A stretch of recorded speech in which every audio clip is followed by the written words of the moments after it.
No, but the expectations, they kind of fool you anyway. Yeah, so, like, better to go into life without expectations, and then and then you can just see what comes. Expectations has never done anything good to me, at least. I just like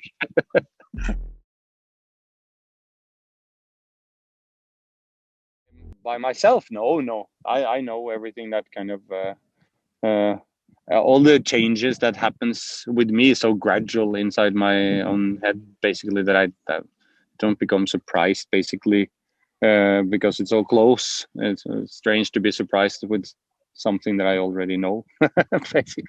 And some things I probably tend to try to keep a lot of control, like, for example, with our band, our business, to make sure everything kind of goes okay. And but but mm, and in other parts in life, not at all, and on stage and in the studio and everything, I very often give up a lot of the control and just follow the flow. I'm not the general control freak, but I can be in certain contexts, I guess, if it's things that I really care about and everything. But then I try to stick to the things that I actually can control, instead of trying to control uncontrollable things, and that's then you're bound to lose.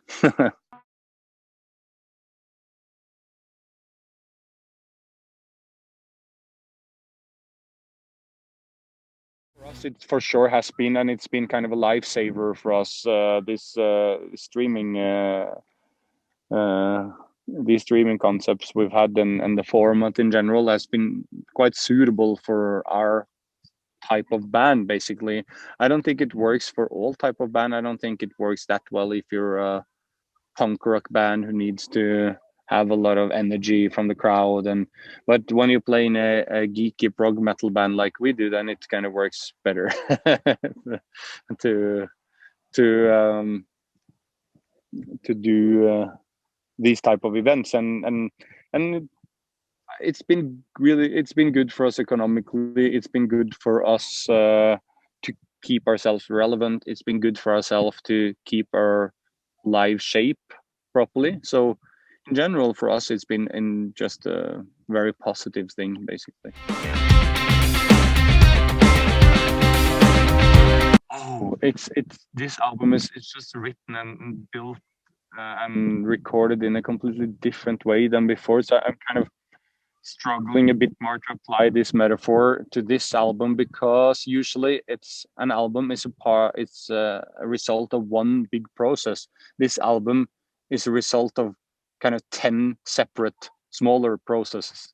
So it's just like some songs where you're so kind of, okay, now we focus on writing and recording this one song, and then okay, now we focus on writing and recording this next song, and then it's just kind of just been much more of a song by song type of thing. So the foundation of this album is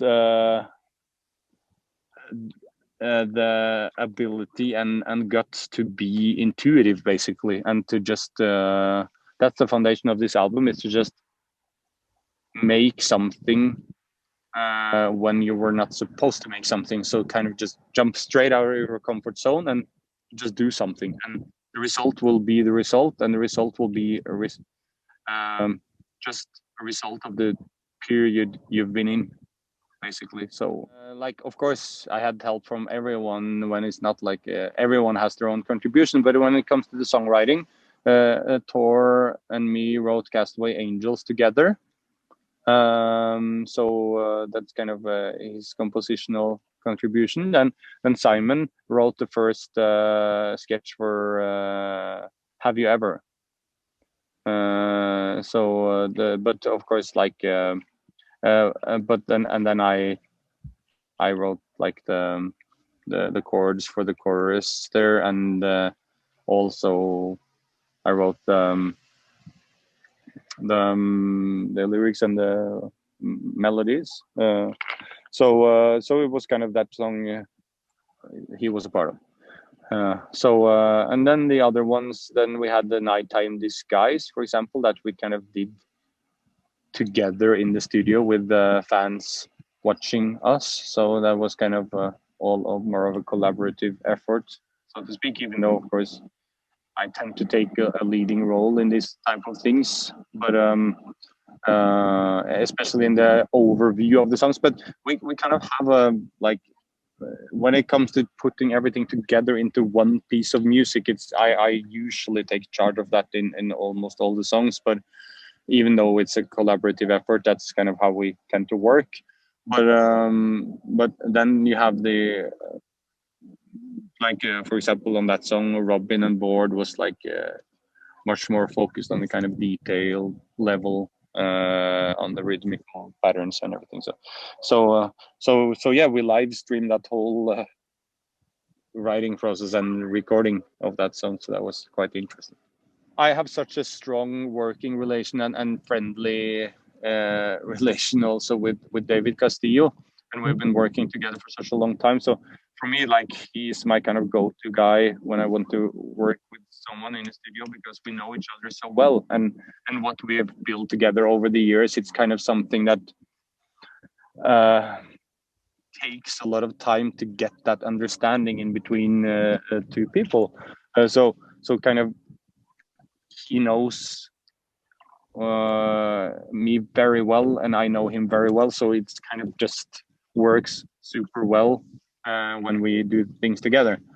But there came to a point in COVID where we were not allowed to go out of Norway, and he lives in Sweden. So suddenly that option wasn't an option anymore. Yeah. Basically, then we thought, okay, what's the coolest studios in Norway? And then, yeah, obviously Ocean Sound, that was the first one that came to our mind. And it's a very beautiful place. One of the most beautiful studios I've seen anywhere, actually. It's like right by the sea, in the mountains, and super well equipped studio, very good technicians. So I think it was just a very natural choice for us. So we went there to record Castaway Angels first, and then when we had a few days extra there, like 1.5 day extra, we decided, okay, let's use that to write and record another song. Just kind of, but then just kind of section by section and just the skeleton, and then I will come back and try to sew it together later. So we did that and recorded the drums, and that's the drums that we have on the actual album, and the guitars, also the guitars we have on the album, and the bass, and then I came back to kind of put all the parts together, record piano, record vocals, get some strings there, and that song, actually, all the moments, ended up being one of my personal highlights of the album, because that's kind of definitely a good representation of the concept of this album, which is to be intuitive. And now, I mean, it's no concept, so to speak, in the music and in the lyrics, but there is a concept of the method of writing, which is basically to do more and think less. Yeah, but I like the title Aphelion. Like, first and foremost, we were planning to call our album Adapt, because that's kind of the meaning we were going for. But just the word doesn't sound that great. But we didn't manage to find any other words that was meant exactly the same. So then we were searching around and just like, what about this? Like, it was Simon. It's like Aphelion. It's like when the sun is kind of furthest away from an object, basically, and that means kind of can represent the same thing, that like when you're, even though you're as far away from the light from where you want to be, there is still ways to adapt to it, and still ways to use the situation to your advantage, instead of